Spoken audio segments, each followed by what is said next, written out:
चराई का चबा। ये भी टीएफ कंपनी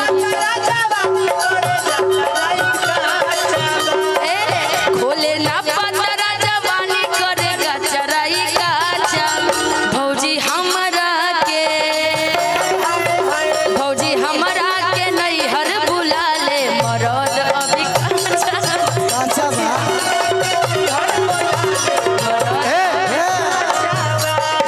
गोलू से जिया पे मारे नहीं गाचा मरद अभी बाचा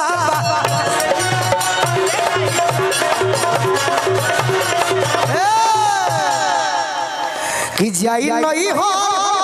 एकर रोवा लभर छाती फाटता ए भैया भौजी यार संगे फसल भातारे करा काटता भैया भौजी भातार संगे फसल कि जब से ससुरा में गइल फोन पर बिजी बिया हो आ रखले पहिले से ही मरो अपन निजी बिया हो धारतिया लो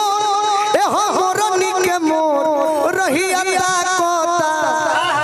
भैया भौजी यार बिया रखले भातारे करा काटता भैया भौजी यार बिया रखले भातारे करा काटता कह लोग हम दर्दना के कह बीच सब्जी कटत में चूरी फोड़लस रोटी बेलल में लोल रे भगोल देवरा। ये भी मेरा गाना देवर पे नहीं देवर पे गाना है। सब्जी कटत में चूरी फोड़लस रोटी बेलल में लोल रे भगोल देवरा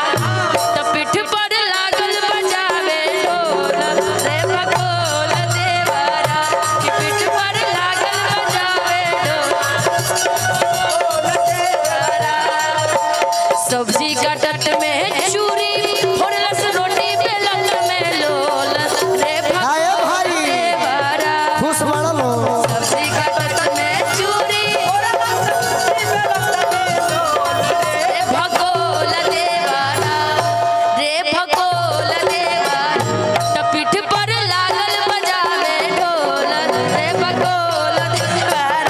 तो पीठ पर लागल बजावे ढोल रे भगोल ये देवा रवा कहनी है कि तनी साइड में कुछ गई हमारा खातिर साइड में तू गई हनीसा हमरा